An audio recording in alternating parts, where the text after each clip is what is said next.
Hello and welcome everyone to our ongoing NCM dividend season webinar. Today is Wednesday, May the 17th, 2023. My name is Daniel MacFarlane and I am Vice President Regional Sales covering the GTA region. Last month, we talked about global dividend investing, and today we're going to discuss dividend investing here at home in Canada.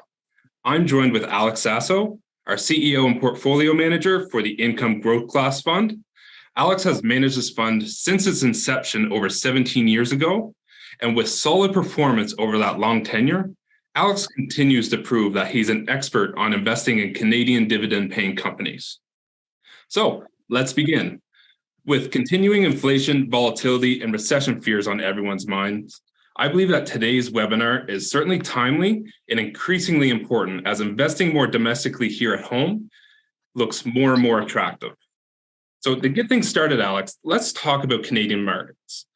What's been happening here relative to outside our borders, and what's your thoughts on the Canadian sectors and areas that you see opportunities in? Also, do you believe Canadian companies are positioned to remain competitive in the global landscape? There's a few questions there, Dan. Luckily, I've got lots of slides. But first, thanks for everybody for attending. I'm truly flattered. So let's talk about the back half of that question first, and then I'll cycle to the first half of that question. Because I think Canadian companies look good relative to the rest of the world, and I think it's underappreciated by Canadian investors. And first, Canada is, as everybody knows on this call, Canada is self-sufficient in an abundance of high quality and low cost resources that are the feedstock for most goods that we manufacture in this company and most goods that are manufactured in North America. Take, for example, natural gas. And I'll use that as the first example, but Canadian natural gas break-even costs are amongst the lowest of the top 10 major natural gas producing countries around the world, which means that other countries, take, for example, Japan, that buys gas at $10 an MMBTU, are disadvantaged by a factor of 3 to 5 times. And of course, natural gas is a big feedstock cost.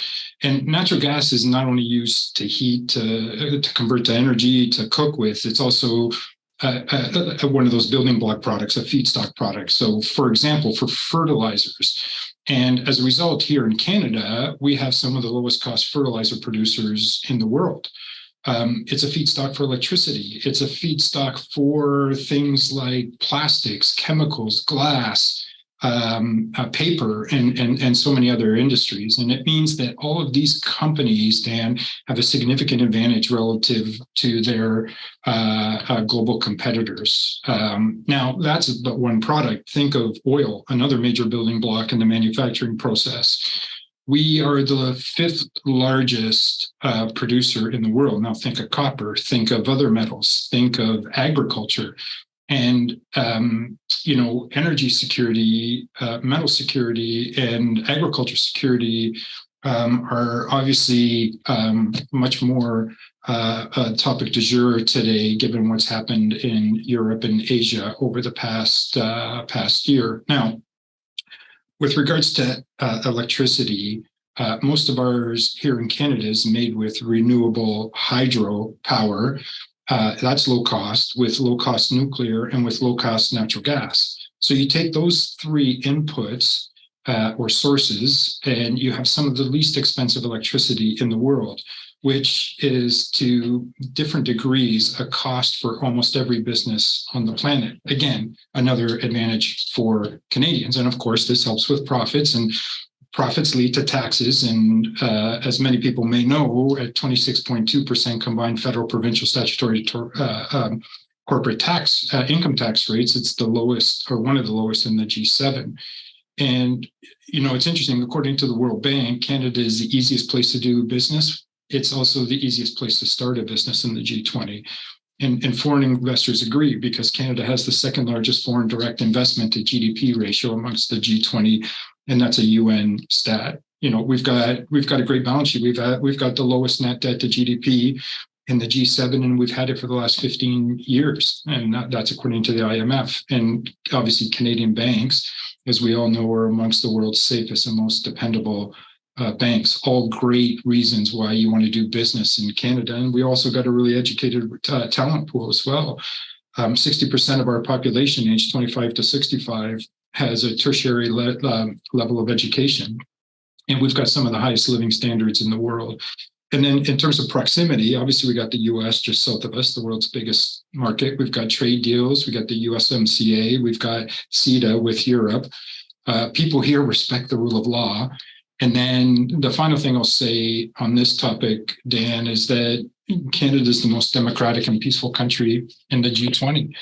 And I'm guessing that may change if Canada doesn't win a Stanley Cup soon. So it's been 30 years, Dan. I think the last team to win a Stanley Cup was the Montreal Canadiens back in, I think it was 93. They were playing the LA Kings, Wayne Gretzky and the LA Kings. But the other thing that we need to think about when we think of Canada, from my perspective, is that as investors, we underprice our companies. And I don't mean that of the mega caps. Those are efficiently priced. Those are known by the international investment community.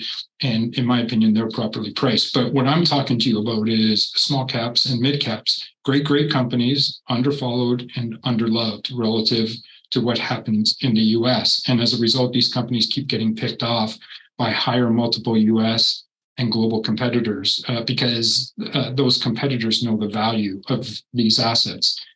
This is a company we used to own. It's a company called IPG. They were taken out at an 82% premium, and that's because somebody south of the border knew the value of these of these assets. And we all know of the rail takeovers. We all know Rogers for Shaw, but far away from the high-profile mergers are. The Apollos buying Great Canadian Gaming, West Fraser bought Norbord, Agnico bought TMAC, TELUS bought LifeWorks, which was the old Morneau Chappelle. And, I've only really scratched the surface here. We've had our share of takeouts and they're always great to get them, but I'm expecting this trend to continue for some time. And Dan, I think you also asked about sectors, so I'll spend a little bit of time on this, but let me just expand that to a theme because it'll impact a few different sectors and it might be more impactful for the audience. And that theme is global warming. So this is something I've been spending some time on. And as many of the people on the call will know, Canada, along with a majority of the countries around the world, signed the Paris Accord. And what was the Paris Accord? The Paris Accord is designed to limit global warming to 1.5 degrees by 2030.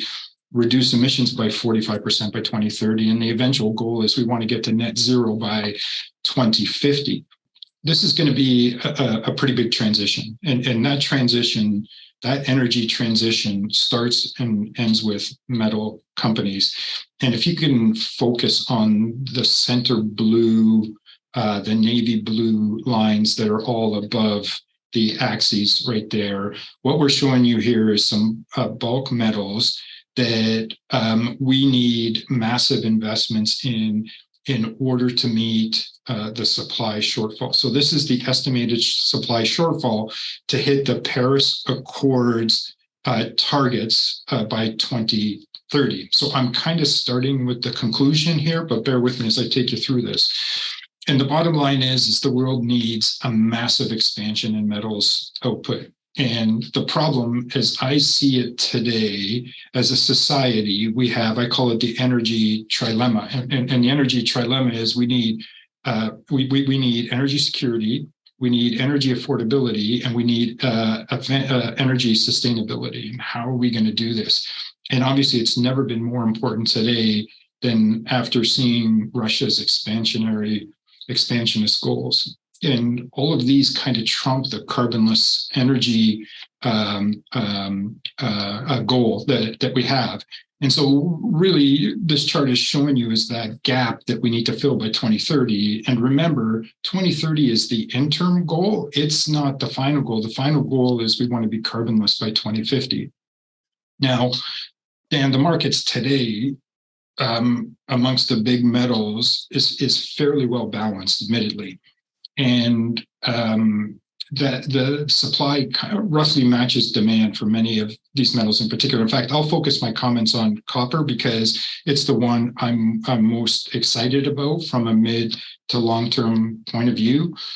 And just so people in the audience know, I've read stats that say that we will consume more copper in the next 28 years if countries really make an effort to hit these Paris Accord climate change goals. We will consume more copper in the next 28 years than we've consumed cumulatively since 1900. And there's a major energy consulting company called Rystad, and they're saying that if we do hit these goals by 2030, we've got a massive shortfall coming in copper, almost 6 million tons. And to put that 6 million tons into perspective, that is roughly the size of Chile's total output. And so everybody on the call should know that Chile is the world's largest producer of copper. They produce 27% of the world's supply. Peru, their neighbor, produces 10%. The two of them combined produce 37%. And let's not forget Russia too. Russia is a major producer, and there's another 4%. So you can see it's going to be difficult meeting these 2030 goals. But why is this growth happening? And it's because copper is a crucial input into renewable infrastructure. And to give you a sense, it takes 2.5 times the amount of copper to produce a wind turbine than it does a natural gas plant. An offshore wind turbine takes 7.5 times the amount of copper. Electric vehicles, which we're going to have to transition to hit some of these climate change goals, use almost 4 times more copper than ICE or internal combustion engines. So we got to get our act together, Dan. The world's got to get their act together and find more deposits. But now let's just pretend that we had a deposit. So how long does it take for the world to take a deposit and to build a mine? So the third bar down is copper. And so feasibility studies are going to take you 5 years, 4 years for construction, and 3 years for ramp up. And you want to mine, and if you want to mine in a safe jurisdiction like Canada or the US, it's going to take a lot longer. There's 10 years for environmental permitting and other permits, water permits, et cetera, and before you can even start construction. So it's going to take 20 years before you produce $1 of revenues. So the bottom line is we don't have enough copper to meet the anticipated demand coming from this energy transition. And the world's, and of course, the world's commitments to the Paris Accord, even the 2030 interim target is going to be really tough to achieve. And this basically means copper prices need to go a lot higher to make the marginal deposits in the world economic. Now, you might be saying to me, well, why don't these mines just increase grade, or why don't they just expand some of the tertiary deposits that are around the main pit? Well, I've looked at those, and they're basically a rounding error relative to what's needed. So the good news in all of this is that there's going to be a whole heck of a lot of industries that are going to make a whole heck of a lot of money when this mining capex boom happens, and we're going to take advantage of it. Operator, if you can put up slide number 7, just to give you a sense of the scale of this. And these are Wood Mackenzie numbers. They're probably the preeminent consultant in the metals world. But that bottom line there, that's the copper spend that the world needs to do. Now, not all metals are in the same fortunate position. I picked on copper because I know the supply-demand fundamentals, they go from balance to almost impossible because of the expected growth. And operator, do me a favor, throw up one more slide. Throw up slide number 8. And this is just a nice summary of what we've just talked about, Dan. It's a chart that I found at BMO that helps kind of summarize your question. On the right-hand side, you've got the metals that you want to concentrate on. And the left-hand side, you got metals that are imbalanced or overproduced. Now, again, I want to emphasize that today copper looks balanced, and it looks balanced for the next couple of years, even though stockpiles today are currently very low. And my challenge is trying to figure out when the market is going to start to discount this information. Perfect. Yeah. No, thank you, Alex, for that. It sounds like there's a lot of good things going in Canada's favor right now, as long as we can still keep our hands possibly on that Stanley Cup. The next question that we have here is dividend-paying companies play a vital role in our economy. Can you explain to the group why dividends are so important to you and why investors should seriously look to ensure they're a part of their investment strategy? Okay, that's a much easier question. So, the dividends are something I've been preaching for a long time. So a lot of this is kind of second nature to me. But to start, let me just name off a couple of things. One, dividends reinforce. I always say dividends reinforce a buy and hold strategy. So and that's key. And it does it because it pays you. You get paid. So you get paid by implementing a buy and hold strategy. And people believe that. I often find so many people believe that they can outsmart short-term market gyrations. And I've been doing this for 25 years, and I've worked with some of the best minds in the business. And guess what? Not one of them has done it with any kind of consistency. So I would encourage you, when it comes to dividend payers, that core portion of your portfolio, buy and hold with high quality dividend companies are the best strategy. Number two, dividends are really easy to understand, and only good quality companies pay and grow dividends. Actually, let me take that back. There are companies that pay dividends that are not good quality companies, but there's only good quality companies that grow their dividend.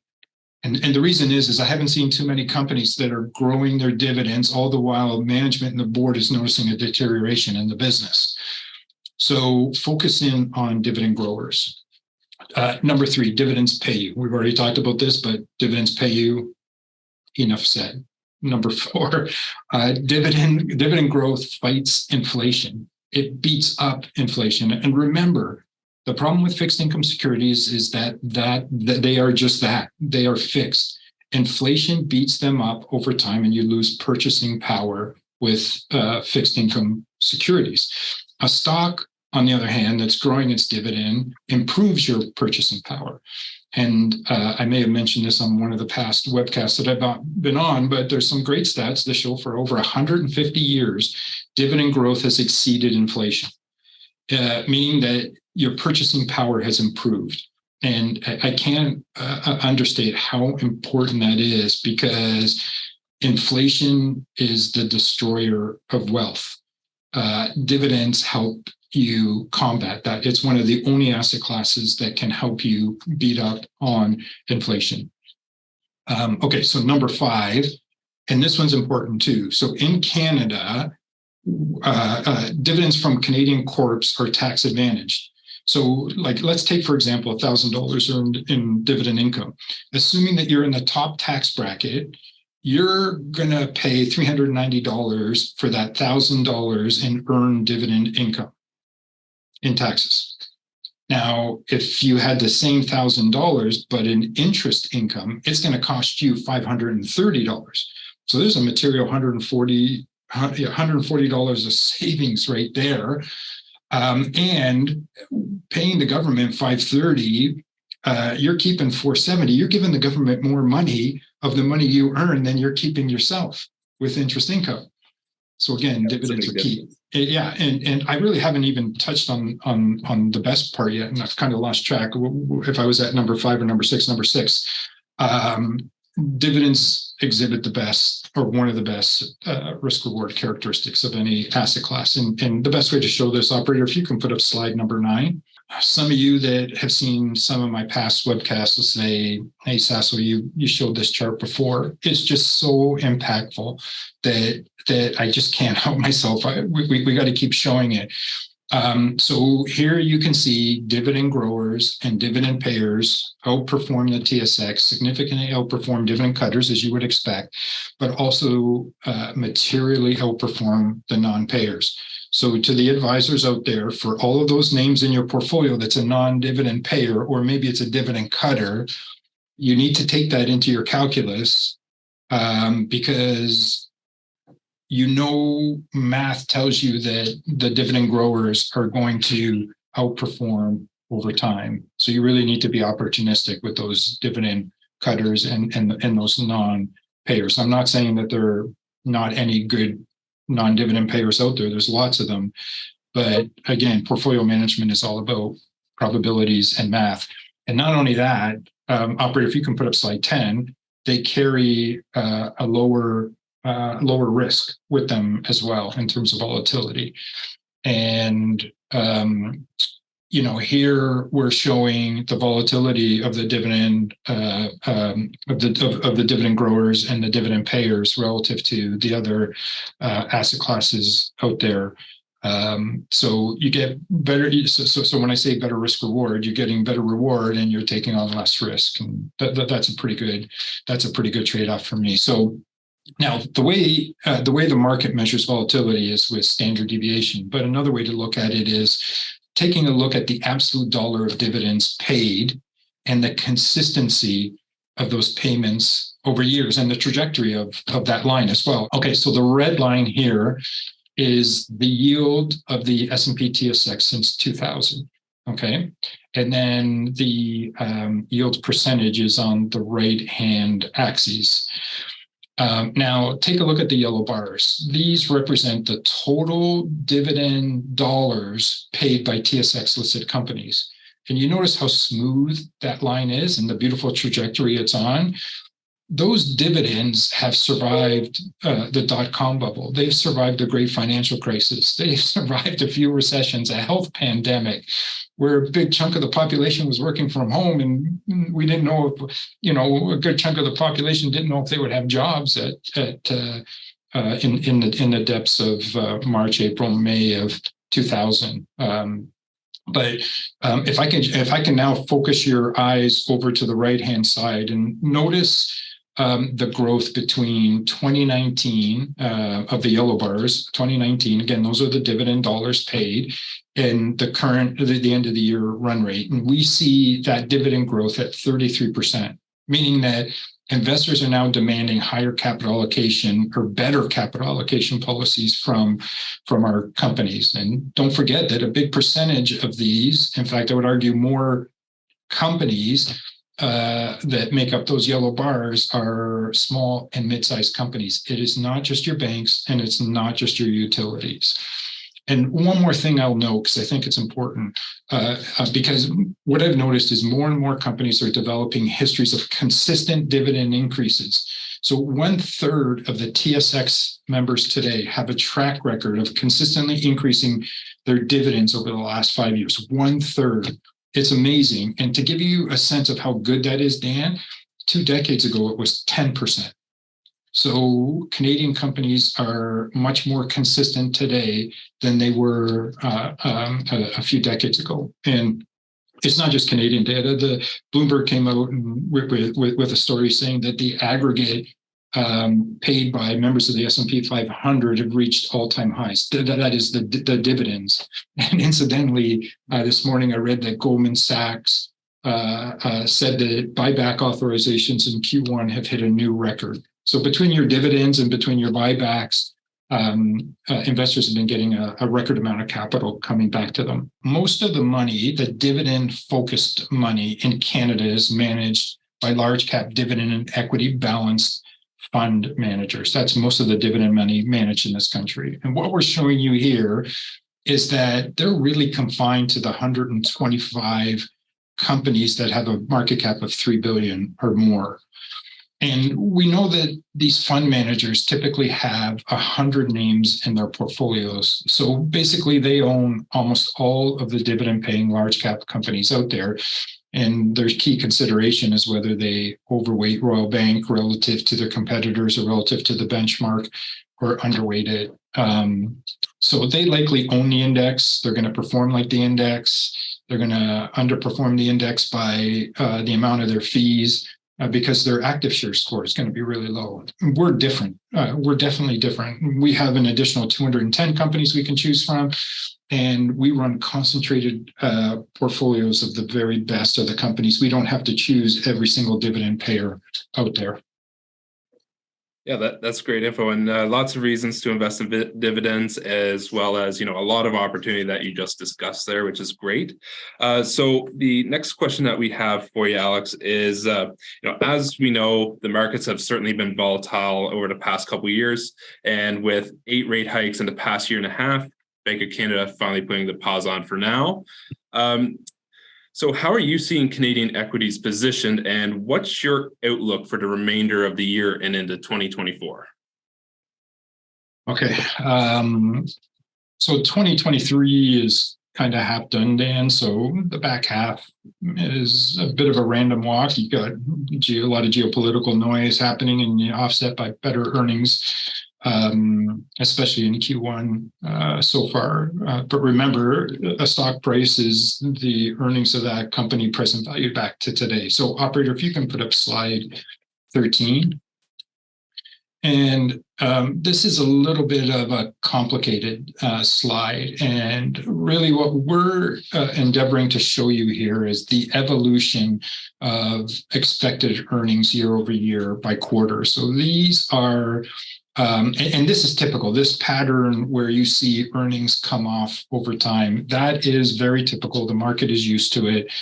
It's nothing that scares the market. But if you take a look at the blue line, that is your 2023 Q1. So that's the quarter that we just finished. I literally just jumped off. I can't tell you how many dozen conference calls, but that blue line has a bit of an uptick to it right at the end. And that's because earnings came in quite a bit better than expected. And then if you look at the kind of purplish line that kind of finishes with plus 7.3, that's kind of your Q4 2023. So the market is definitely expecting a back-end loaded earnings growth period.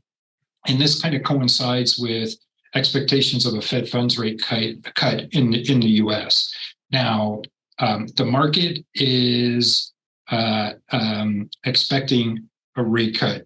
I'm not saying the Fed is communicating a rate cut. In fact, quite the opposite. As of today, the Fed is not expecting any rate cuts until 2024. And in 2024, where the Fed is expecting in their SEP, their summary of economic projections, they're expecting 3 rate cuts in 2023. So you can see that they're pushing for higher for longer, which is contrary to what the market is pricing in. And this tug of war between the Fed and market expectations is going to have an impact on stock prices. And in my opinion, is going to hurt the higher multiple stocks in the market disproportionately. They always get hurt more than your value stocks, for example, or some of your defensives, even though the defensives right now are positioned a bit more expensive than they typically are. But my money is on Powell.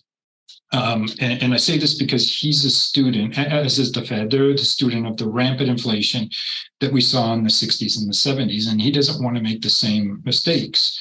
On 5 separate occasions back then, the Fed eased too soon, lost control of inflation, and had to turn around and increase rates again. And the Fed's consistent message over and over has been that they want a restrictive monetary policy with the Fed funds rate above the inflation rate. So they want the Fed funds rate above the inflation rate. And I think that's really critical. And they've communicated this.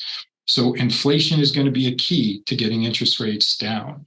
Now, the Fed wants growth, but they want below trend growth to make sure that they can slowly take that inflation headline number lower and lower. Now, let's spend a second talking about inflation, because to me, it's one of the most critical ingredients as to whether or not 2023 and 2024 show positively. So there's 3 phases to inflation. There's goods inflation, which peaked in 2022, and we spent some time talking about this. There's services inflation, which peaked in early 2023, and we see that tapering off. But then there's labor inflation, and that lags. And the Fed wants to see a softer labor market. We have a very tight 3.5% unemployment rate in the US right now. The Fed wants to see that at 4.5 or 4.6 by Q4. So they need a restrictive monetary policy to make sure that happens, because labor inflation, wage inflation, whatever you want to call it, that's the worst kind of inflation. It is sticky and it is stubborn. So the way that I see it is the Fed has really got three options. One, you ease today to appease the market, be really good for the market, and you try ensuring a soft landing, which, by the way, soft landings are very difficult to achieve. We've only had 3 true soft landings since the 1960s. But what will happen in this scenario is the tight labor market will get tighter, wages will go higher in a period where companies have pricing power. So this is an instant replay of the 1970s, and I can assure you the Fed is not going to let this happen. The second thing you can do is the opposite. You can get really tight. So you increase rates to 7-8% plus. You cause a severe recession. And think of what Volcker did in the 70s and 80s, and that's how he killed inflation. But inflation wasn't manageable back then. We still think inflation is manageable today. But so you increase rates significantly, but you kill employment. And that'll do structural damage to the economy. So I don't think that's in the cards either. So the third and the last is the policy that they're on. I believe the policy that they're on. They're going to leave the terminal rate unchanged for 2023. They're going to ease in 2024 to engineer below trend growth. And I think that's what they're really trying to do. And that this will let inflation slowly taper back to the 2% target.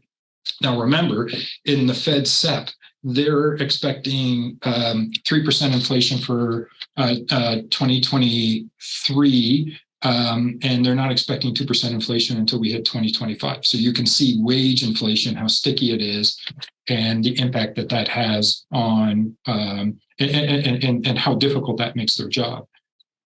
So this is the Purchasing Managers Index. It's one of my favorites. I wouldn't necessarily say it's a perfect leading indicator. In fact, it might not even be considered a leading indicator. It might be considered a coincidental indicator. But it's one of the best measures that we have on telling us how the economy is doing today.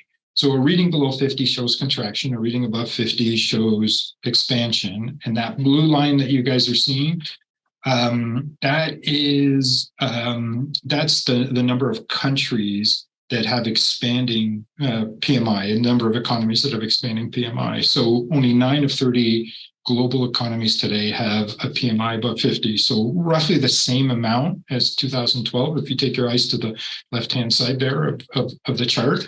And I'm viewing this as a mild positive because the increase in the PMI to 49.6 that you see there on the right-hand side is showing that the contraction in the economy is less bad. And we tend to look at things as in terms of rate of change. Is the rate of change getting worse, or is the rate of change slowing? And in this case, things are getting less bad. So I think the Fed is doing a good job of navigating a tight policy and slowly reducing inflation without severely damaging the markets. And like I think higher earnings that we showed in the previous chart later in the year, plus some interest rate stimulus in 2024 that the market will start baking in early is going to lead equity investors to wanting to position their portfolios for growth. Perfect. All right, thank you, Alex. And so we do have a question that came in from the Q&A here, and they're asking about how you evaluate the companies that you deal with. I'm also going to tie it in for timing purposes here, that when it comes to your performance. So you manage the NCM Income Growth Class Fund, and it has a tremendous track record. For those of you on the call, on Morningstar, it's placed at first percentile for both 3 and 15 years in its category, as well as first quartile from 1 year all the way through to 15. So can you tell us, Alex, what is it that you look for in the companies that you look to buy? And also, how have you been able to sustain such a high performance over such a long period of time? So thanks for the kind words there, Dan, or whoever submitted the question.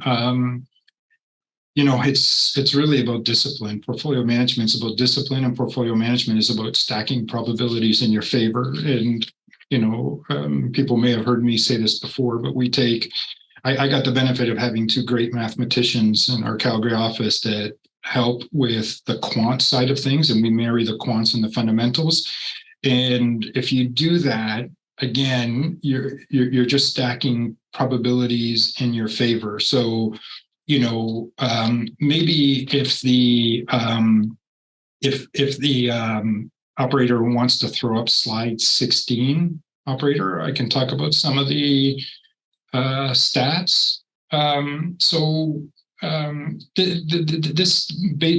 This doesn't explain how we manage money, but it'll explain the outcome of our management. And so what we're showing you here is the income growth fund relative to the TSX. And if you slide over a couple of columns, you see something called price earnings. And that's a measure of the valuation of our businesses in the fund. So you can see for every dollar of earnings, we pay $10.8. And for every dollar of earnings amongst the TSX, you pay $14 if you're buying the TSX. So you can see that our companies are less expensive and materially less expensive than the market. And our price to cash flow, it's very similar to price earnings, but instead of using the bottom line earnings, we're using the cash flow that the business generates. And again, our businesses are quite a bit less expensive. Our return on equity, which is a measure of profitability, is roughly similar to the overall index. But take a look at earnings surprise and earnings momentum. Both of those are significantly better. So our average company is growing faster, much faster than the overall market, and yet we pay less for them. And that's kind of the holy grail of investing. You want rapidly growing companies, but you don't want to pay for them because eventually the market's going to catch on and you're going to get something called multiple expansion. So you're going to get your dividends, you're going to get your multiple expansion, and because you own better quality companies. Now, if you go to free cash flow yield, this is one of the best predictors of future stock price movement. It is the cash flow that's in the company after the business pays for everything. So this is the money management sits around the table with the board and says, how are we going to grow this business? Or are we going to repatriate more money back to the shareholders? Higher free cash flow yield is obviously quite a bit better. And then you can see our dividend yield is quite a bit better than the TSX. And then our dividend growth, importantly, our dividend growth is significantly better than the TSX as well. Now, what I will tell you, Dan, is metrics like this are, for one individual stock aren't necessarily a slam dunk, but putting a bunch of these in a portfolio together, again, just and marrying that with roll up your sleeves due diligence, it just improves your odd of outperforming and protecting in poor markets. And if I can just show one more slide, operator, if you can put up slide 17, because I think this is important too. Protecting in poor markets is as valuable to the end unit holders as is participating in strong bull markets. And you can see here, what we're showing you is 60% of the time we outperform in down markets, which shows that we have a relatively defensive portfolio. And remember that those dividends, they kind of unhook you from the market. They pay you in good times and they pay you in bad markets as well. Great. Thank you for that. And for our investors looking for a reliable income as well, in addition to what Alex just said, this fund currently pays a 4.2% annual yield paid monthly. On top of that, this is quite a unique mandate, being a pure Canadian equity balance mandate. It invests in dividend-paying companies with a focus on small and mid-cap companies. So Alex, for those investors looking to invest here at home in Canada, can you explain to them how this fund is unique and fits into investors' portfolio strategies? Yeah, of course. Yeah. What's cool about this product is we invest in all types of yield products, seeking the best risk reward instruments in a company's capital structure. So, for example, on the fixed income side, we really focus in on short duration, high quality bonds, and on the equity side, we really concentrate on the preservation of capital, but we really don't want to sacrifice equity upside. So we keep our payout ratio really low, and our payout ratio is the amount that companies pay out to finance their dividend. And the beauty of that is it means you got a lot of leeway if the management wants to increase the dividend, or if the company hits a hard time, it means that they don't necessarily have to cut because they built in a buffer, which is really neat. And then, you were asking what's unique about this product. The active share in this fund is really high, so that helps us protect in bear markets, and really helps us grow the portfolio in good markets as well. So we really focus in on purchasing power because inflation is such a topic today, and our dividend growth rate, as you saw on that one slide, was significantly better than inflation, but it was also better than what the TSX will provide you as well. We provide stable, consistent monthly dividends, and those dividends are tax advantaged, as we talked about earlier. And then our universe is significantly better than our competitors' universe, which gives us so many more opportunities to find those great gems out there. Perfect. Yes. Thank you, Alex. That was a great session. I know my clients will certainly appreciate the information. And I also want to say thank you to all of our advisors who tuned in to watch. So for everyone on today's webinar, we will be sending out an email with our new Income Growth Class marketing piece. So it discusses the options of being able to have a monthly distribution with this fund, or going with a total return option and what that means for your clients. If there's any more information you would like to see, please reach out to your local wholesaler or send us a note at sales@ncminvestments.com. Have a great day, everybody, and we will see you soon. Thanks. Thank you.